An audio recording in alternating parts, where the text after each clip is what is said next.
കുഞ്ഞുവണ്ണെന്നാണ് വിളിക്കുന്നത്. കുഞ്ഞുവണ്ണ. വേറെ പേര് വല്ലതുണ്ട്? ഏലിയാമ്മന്ന് പേരുണ്ടോ? ഏലിയാമ്മന്ന് പേര് എനിക്കറിയില്ല. പുതിയപ്പാറ കുഞ്ഞുവണ്ണെന്നാണ് പറഞ്ഞു കേട്ടിട്ടുള്ളത്. ആ ഏലിയാമ്മ എന്ന് പറഞ്ഞാൽ ആരും അറിയാല. ഈ കണ്ടിട്ടുണ്ടോ ചേട്ടന്? കണ്ടിട്ടുണ്ട്. അതെയോ? മിണ്ടിയിട്ടുണ്ടോ? മിണ്ടിയിട്ടുമുണ്ട്. അതെയോ? ഇതെങ്ങനെയാ ചേട്ടാ കാണാൻ പോയെന്ന് വല്ല ഒരു ഊഹവും ഇല്ല. എന്നും കൂത്താട്ടോളം പോണതാണ്. ഈ കൂത്തട്ടത്തിൽ തന്നെയായിരുന്നു ബിസിനസ്? അതിന് ഇപ്പോൾ ഏതാണ്ട് ബ്രോക്കർ പരിപാടിയൊക്കെ ഉണ്ടെന്നാണ് പറഞ്ഞത്. വേറെ ലോട്ടറി കച്ചവടം വല്ലതും ഉണ്ടായിരുന്നോ? ലോട്ടറി കച്ചവടം ഒന്നുമില്ല. ഇല്ലല്ലേ? ലോട്ടറി ആയിട്ട് വിൽപ്പനയൊന്നും ഇല്ലായിരുന്നു? ഒന്നുമില്ലായിരുന്നു. ഇല്ല. ഈ കല്യാണ ബ്രോക്കർ പരിപാടി ആണെന്നാണ് പറഞ്ഞത്. അതല്ലേ? എന്നും പോവായിരുന്നു. എന്നും പോവായിരുന്നു? നടന്നായിരുന്നു പോയിക്കൊണ്ടിരുന്നേ? നടന്നല്ല, ബസ്സിനാണ് പോകുന്നത്. അല്ലെങ്കിൽ ബസ് സ്റ്റോപ്പ് വരെ നടന്നു പോകും? ബസ് സ്റ്റോപ്പിൽ. കാണാതെ പോകുമ്പോൾ എത്ര പൈസ ഉണ്ടായിരുന്നു? അതും എനിക്കറിയില്ല. ഒരു 10-70 പൈസെങ്കിലും കാണുമായിരിക്കും. കാണാതെ പോകുമ്പോൾ? ഒരു 10-70 പൈസെങ്കിലും കാണും കാണാതെ പോകുമ്പോൾ. ഒരു ചേട്ടൻ 70 പൈസ കുറയുക. അതെല്ലേ? കണ്ട അത്രയും പ്രായം തോന്നുമായിരുന്നോ? അത്രയും പ്രായം തോന്നുന്നു. തലമുടിയൊക്കെ നരച്ച ആളായിരുന്നോ? തലമുടി ഒന്നും നരച്ചിട്ടില്ലായിരുന്നു. അപ്പം പ്രായം കണ്ടാൽ തോന്നിയല്ലായിരിക്കും. കണ്ടാൽ തോന്നിയില്ലെങ്കിൽ നമുക്കൊക്കെ അറിയാമല്ലോ. നേരത്തെ തുടങ്ങി, ചെറുപ്പം തുടങ്ങി ഇവിടെ ഉള്ളതല്ലേ. ആദ്യം അവർ താമസിച്ചുകൊണ്ടിരുന്ന കുളങ്കണ്ടത്തിലാണ് താമസിച്ചത്. വാർത്തകളൊക്കെ കാണാറുണ്ടോ ഈ സെബാസ്റ്റ്യൻ തിരോധാനമായിട്ട് ബന്ധപ്പെട്ട്? ഇന്ന് ഞാൻ കണ്ടു. ഇന്നാ കണ്ടത്. സെബാസ്റ്റ്യൻ കണ്ടിട്ടുണ്ടോ ഈ ഭാഗത്ത് എവിടെയെങ്കിലും? എന്തെങ്കിലും കണ്ടായിട്ട് ഓർമ്മയുണ്ടോ? വഴിയിലെ വല്ലതും വെച്ച് കണ്ടായിട്ട് ഓർമ്മയുണ്ടോ? എനിക്കറിയില്ല. സെബാസ്റ്റ്യൻ ഏരിയ വരാറുണ്ടായിരുന്നോ എന്ന് അറിയാനായിട്ട് ഞങ്ങൾ ചോദിക്കുന്നതാണ്. അതൊന്നും അറിയില്ല. അതിനെപ്പറ്റിയൊന്നും എനിക്കറിയില്ല. ഞാൻ അതിൻ്റെ ഫോട്ടോ കണ്ടിട്ട് ഞാൻ കണ്ടതായിട്ട് എനിക്ക് ഓർമ്മയില്ല. ഈ നാട്ടിലൊക്കെ ചെറുക്കന്മാർക്കും പെണ്ണുങ്ങൾക്കൊക്കെ കല്യാണമൊക്കെ ആലോചിച്ച് നടത്തിയിട്ടൊക്കെ ഉണ്ടോ? ഇവിടെ അടുത്തൊരു വീട്ടിൽ നടത്തിയിട്ടുണ്ട്. കുഞ്ഞുപെണ്ണ്. ഈ പെഞ്ചാത്തി സണ്ണി എന്ന് പറഞ്ഞ ആ വീട്ടിലെ കല്യാണം നടത്തിയ പുള്ളിക്കാരത്തിയ.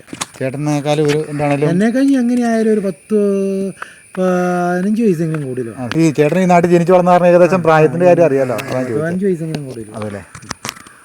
ആൾക്കാരുടെ ഒക്കെ എങ്ങനെ പെട്ടെന്ന് ഇടപെടുന്ന ഒരു സ്വഭാവം? വേറെ കുഴപ്പമൊന്നുമില്ല. എല്ലാവരോടും വർത്താനമൊക്കെ പറയുക? അങ്ങനെയുള്ള കുഴപ്പങ്ങളൊന്നും.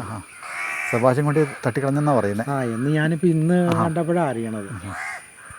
അല്ലാതെ വേറെ കാര്യങ്ങളൊന്നും എനിക്ക് അറിയില്ല. പ്രാർത്ഥന കാര്യങ്ങൾ അങ്ങനെ വല്ലതൊക്കെ ഉണ്ടായിരുന്നു? ഇല്ലില്ല. അങ്ങനെയുള്ള ഈശ്വരഭക്തിയൊന്നും അല്ല. അങ്ങനെയുള്ളതൊന്നുമല്ല.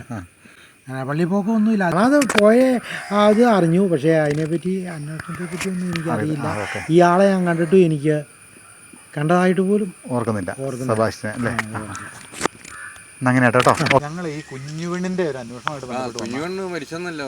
ഇന്നലെ കോട്ടയംകാരൻ ഒരുത്തനല്ലോ സാറേ, സെബാസ്റ്റ്യൻ ചേർത്തലക്കാരൻ. 3-4 പേര് കൊന്ന. അപ്പം അവൻ്റെ കയറുമ്പോൾ ഈ കോഴിപ്പള്ളി ഷാപ്പിലൊക്കെ വന്നിട്ടുണ്ടായിരുന്നു അവനെ. അപ്പോൾ ഷാപ്പിലൊക്കെ വന്ന് കഴിഞ്ഞ് ഒരു മാസം മുമ്പേ പോലീസ് വന്ന് അന്വേഷിച്ചവർക്ക് പോയതാ. ഒരു മാസം മുമ്പ്. ഈ സെബാസ്റ്റ്യൻ കോഴിപ്പള്ളി ഷാപ്പിൽ കുടിക്കാൻ വരാറുണ്ടായിരുന്നോ? എന്നൊക്കെയാ അവിടെ ചെന്ന് ഞാൻ ഈ കവലയിൽ പോകുമ്പോൾ അറിയണതാ. പുളിക്കാലി കവലയിൽ പോകുമ്പോൾ. ഈ ഏരിയ വല്ലതും കണ്ടവരുണ്ടോ ഈ സെബാസ്റ്റ്യനെ നമ്മളാരും കണ്ടിട്ടില്ല. ഈ പുള്ളിക്കാരത്തിക്ക് എന്നായിരുന്നു? ബ്രോക്കറായിരുന്നു അല്ലേ? പുള്ളിക്കാരത്തി കല്യാണത്തിന്റെ ബ്രോക്കറും. പിന്നെ അവസാനം വേറൊരു പണിയില്ലാത്തതുകൊണ്ട് അങ്ങനെ പോകണമെന്ന് മാത്രം. അവിടെ വെച്ച് തന്നെ എങ്ങനെയൊക്കെ നല്ല വഴിക്കല്ലാതെ ആയി. പിന്നെ പോണതാണ് കൂത്താളത്ത് പോകും. ബ്രോക്കറിന്റെ പരിപാടികൾ ഇങ്ങനെ നടത്തുന്ന രീതികളിലാണ്.